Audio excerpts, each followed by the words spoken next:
This has got to be one of the best comics I've read of all time.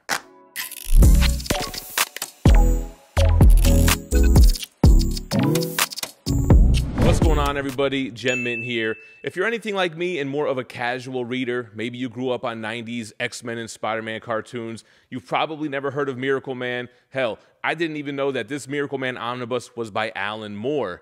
So today we're going to do a deep dive review on it, but I'm going to do this in a different way. First, we're going to do some overhead shots, and I'm going to give you some of the background on who MiracleMan is, and we're going to do kind of a brief synopsis before we get into the spoiler stuff. So before we do spoilers, I'll jump back on screen, give you a quick warning, and then we'll get into the entire story of this epic Alan Moore saga. Before we do that, make sure that you're subscribed to the channel, hit the notification bell so you don't miss any videos, and if you enjoy it, slap that like. All right, guys, so the dust jacket here by Alan Davis. You have the old school MiracleMan or Marvel Man family in the background, the more modern, updated look on the front.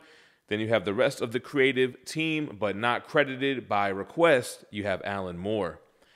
Taking a look at the spine here, so pretty simple. MiracleMan, Marvel Man logo.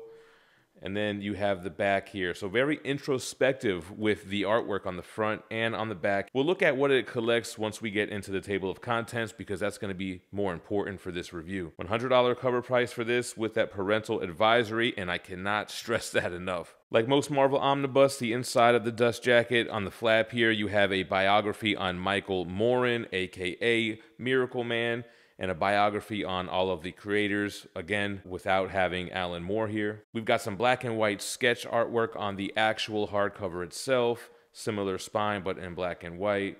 MiracleMan on the back. So let's jump into this omnibus here, man. We have a lot to talk about. You have some paneling on the cover page here. Beautiful MiracleMan pinup, nice cover page. You got some credits. So Alan Moore is the original writer here. Now, we're going to get into some of the history of MiracleMan. The omnibus doesn't get into the reasoning why Alan Moore didn't want to be credited. To me, it just feels like Alan Moore being Alan Moore, but there are like some rights issues here, which this book doesn't get into. Here's the table of contents. So the 16-issue Alan Moore run was later broken down into 3 books by Marvel when they obtained the rights. And it makes sense the way they broke it down, because some of these issues or chapters, if you will, were pretty short. Like, for instance, you have chapter 2 from book 2, which is only 6 pages. You get the Alan Moore run, then you have the 2 Warp Smith issues by Alan Moore, which were a crazy complicated read. It was meant to be that way on purpose. We'll get to that later on. And then you have a couple of issues from other creators, which weren't really important or necessary to the main story. A Dream of Flying is book 1, again, story by the original writer. You have Mick Anglo as the prologue. You have art by Gary Leach, Alan Davis, Don Lawrence, color art by Steve Olive, and then you have the letterers Chris Ilopoulos and Joe Caramagna. So before we get into the story, let's get into some of this bonus material to kind of set the scene for who and what MiracleMan even is. So in the back of the omnibus, you have the Marvel Man story by Derek Wilson. This is a must-read. Marvel Man is basically a character that was birthed from the lawsuit on Captain Marvel and the Marvel family. There was a lawsuit filed by the company, which would later become DC Comics, claiming that Captain Marvel, aka Shazam, has too much of a similarity, too much of the Superman likeness. They sued and they won. And what's funny enough is the whole Marvel name, right? So DC sued Captain Marvel because he was too much like Superman. Then later on, of course, Captain Marvel would be renamed to Shazam. You can't have a DC character with the name Marvel. So after 25 issues of the Captain Marvel and Captain Marvel family comics, it jumps into Marvel Man, which is basically the same type of character. Instead of Billy Batson saying Shazam to switch into Captain Marvel, you have Mike Morin who screams out Komoda and switches into Marvel Man, which would later be named MiracleMan. So this was overseas. This was in the UK. It ran for over 300 issues. It had fan clubs. It had action figures. It had all types of stuff as Marvel Man. And it would later, like I said, be adapted into MiracleMan. And Alan Moore would tackle the character in the 1980s, giving us peak Alan Moore 1980s comics. So as you can see here, you have the MiracleMan Family #1 from October of 1956. And these panels, you can see Alan Moore opens up with the original MiracleMan story. So MiracleMan, MiracleMan, it is a Golden Age character, which had comics going into the Silver Age. And that's how he opens up. You have the events of issue 1 from MiracleMan Family, and then it leads into almost like the real world. I love this kind of like slow paneling into his eye as we go deeper into what's really going on here. So A Dream of Flying is basically retelling the last events of MiracleMan and the MiracleMan family.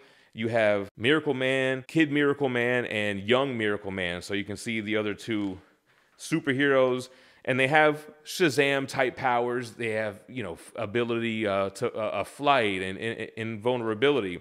So Mike Morin is having these kind of dreams or nightmares. He doesn't remember who he is ever since the events of this battle. So the first book is basically Mike Morin remembering that he's MiracleMan, remembering the word Komoda, which is atomic, backwards, that allows him to transform into MiracleMan. And what Alan Moore basically does with this character is play with the idea of what happens to Mike Morin when he becomes MiracleMan. What happens to MiracleMan when he goes back to Mike Morin? And really delves into that concept in such an insane way as we get along through the story. Because it really starts off as, okay, this guy remembers that he's a superhero. He tells his wife. He's been kind of drifting lately, not knowing who he was, and now that he knows who he was, he's remembering all these past events. That leads us into the main story here. All right, so hopefully that gave you a brief history on the character and where Alan Moore is going to take this epic story. So before we get into spoilers, if you guys are looking to pick up any Omnibus, any collected editions, check out our sponsor, Organic Price Books. Not only do they have a wide variety of in-stock items, below cover price with great packaging and fast shipping, but you can also pre-order books there so you don't miss out on any. I'm not sure if this is still in stock, but if it is, make sure to use code GemMint. It'll save you $2, and that code is good every time. With that out the way, let's jump into some heavy spoilers. We get introduced to Johnny Bates, who is Kid MiracleMan. Now, Johnny Bates, for the last 20 years, has made something for himself. He's a very wealthy individual, a businessman, but then we find out that there's more to Johnny Bates than it seems. He actually has been the superhero Kid MiracleMan grown up for the last 20-something years, and he's kind of become an evil villain, as we'll see throughout this story, man. I think that Kid MiracleMan has the craziest arc in this story. It's literally insane what happens to him. During the first book here, you have this epic battle between MiracleMan and Kid MiracleMan. They really level and destroy the city. Now, the way that Kid MiracleMan and Young MiracleMan switch back, it's not Komoda. They just have to say MiracleMan. So, you know, kind of one of those tropes where Mike Morin tricks Johnny Bates into saying MiracleMan, changing him back into the Kid. The Kid doesn't have any control over anything that's happening here, and he really tries to suppress Kid MiracleMan throughout this book, which leads to the craziest final battle between the two. Here's where we get introduced into this villain, Evelyn Cream. He's got these sapphire teeth. He really shows himself as like this ruthless mercenary, and you really think he's going to be a huge problem for MiracleMan, but he actually turns out to be a little bit different than what you would expect. So here's where we have inside the psyche of Johnny Bates, him going back and forth with Kid MiracleMan, him wanting to come out, just say the words and release me.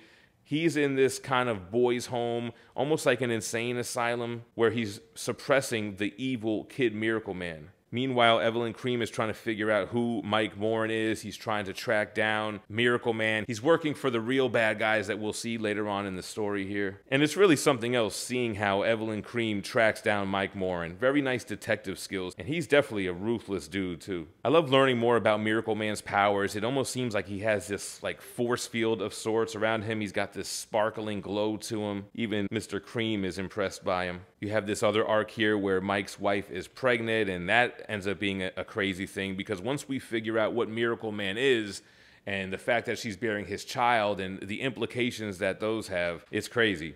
Here we go. We're starting to peel back the veil on what's going on. We find this underground bunker. You see the remains of this crazy twisted alien. It seems like it has multiple faces and arms, and it almost looks like multiple bodies merged into one.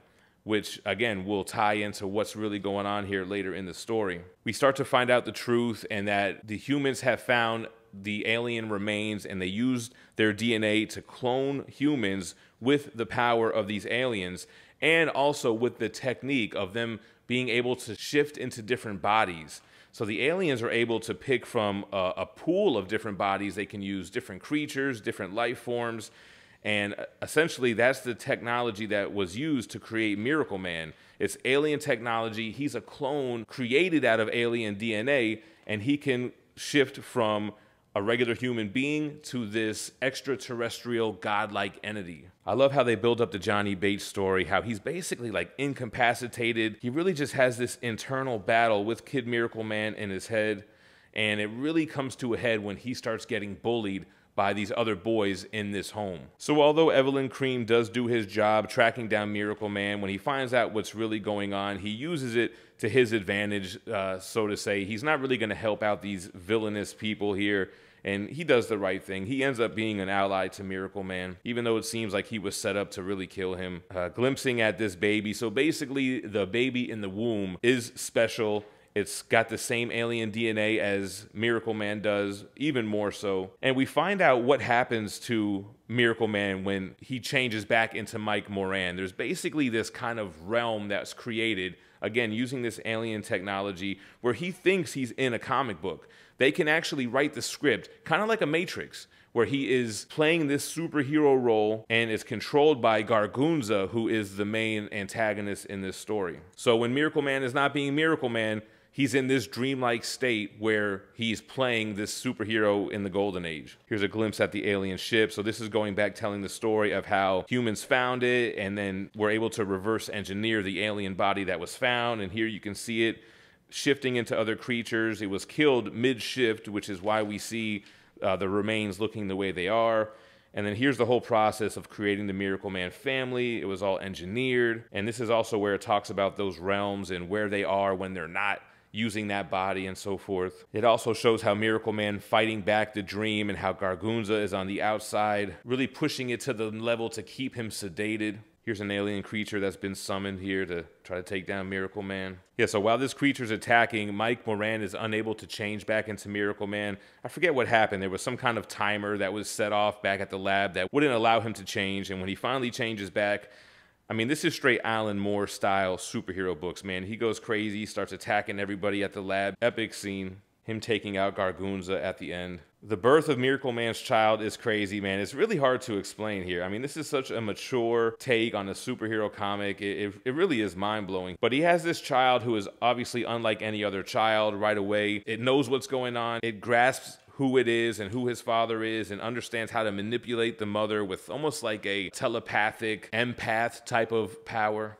Going back to the Kid MiracleMan stuff. So the Kid MiracleMan arc, like I said, it's the craziest one. He's tormenting Jonathan Bates. He's stuck in his head, and he's just trying to break free. Meanwhile, MiracleMan is able to visit the alien planet where he comes from, the aliens that crash landed on Earth. Here we have some of them here. I feel like these might be the original form.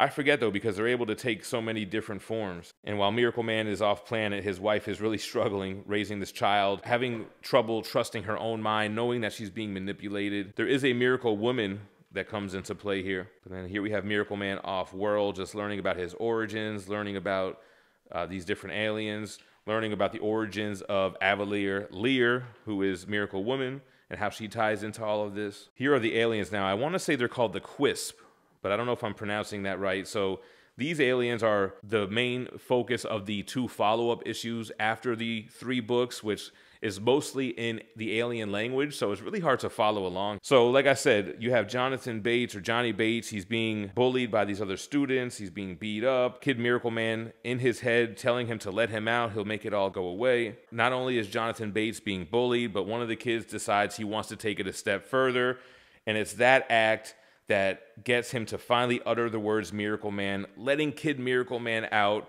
which starts this crazy death and destruction spree. That's where Kid MiracleMan is let loose. He's destroying England, and then you have to have MiracleMan come and stop him. So you're gonna see a lot of destruction. Here's all the destruction here, man. And then you have the post-destruction, the remaining chapters showing this new world that the MiracleMan family has built. You know, some of it comes off as like tyrannical communism, but it is for the greater good of the people here. I don't know. I had a hard time really deciphering how to interpret this here. It almost seems like Alan Moore was a fan of this type of society and kind of showing it in a good light, and how these kind of alien type creatures are good to keep everybody in line. And then it gets crazy to where everybody is given the opportunity to have these types of powers, and the whole civilization is basically what the alien civilization was like, where everybody has the same powers and they have the same abilities and they're able to build this utopia. So that's essentially the main story. The 16 issues converted into 3 books with chapters by Alan Moore. He's got these 2 issues called The Warp Smiths. Really, really hard to follow here. I want to say like 98% of the dialogue is in the alien tongue. So you kind of have to follow along, assuming you know what's going on here. Just very confusing. The Warp Smiths, these aliens, they're able to transcend space and time. It's really like mind-blowing Alan Moore type of shit. So Warriors was the magazine that MiracleMan or MarvelMan was published in. So we have some what looks like colorized issues from then. I'm not really sure why these were included. They're kind of just a couple of bonus issues that you get at the end, but not really necessary to the main story. The last one here by the All Reds. Again, not really sure why this was included. Just kind of bonus material, short little stories that lead into where we started at the beginning of this video with the MarvelMan story. Now, after this, the bonus material, you get a lot of original art, a lot of stuff from Warriors, really just a plethora of MiracleMan bonus material. I mean, the character has such a rich history. I, for one, had no idea who MiracleMan was. I want to say I heard of him, but I really didn't know anything about the character. And it seems to me like Alan Moore just took this character and brought it to a whole new stratosphere. Really enjoyed what Alan Moore did with this character. It's a must read. Yeah, as you can see, really just a lot of original art, but really cool to see where this character came from Captain Marvel into MarvelMan, into MiracleMan, coming from the UK under the Warriors magazine, and then Marvel getting the rights and then re-releasing it in these 3 books. All right, guys, and that's MiracleMan by Alan Moore. I would definitely put this up there with one of the best comics that I've read in a while, and probably one of the best comics that I've read of all time. Right up there with his Swamp Thing and with his Watchmen. Definitely worth the read, whether you pick it up in this omnibus or you read it in some other format. Let me know what you think about it in the comments down below. I appreciate you watching. Make sure to hit that like on the way out and stay minty fresh. Peace.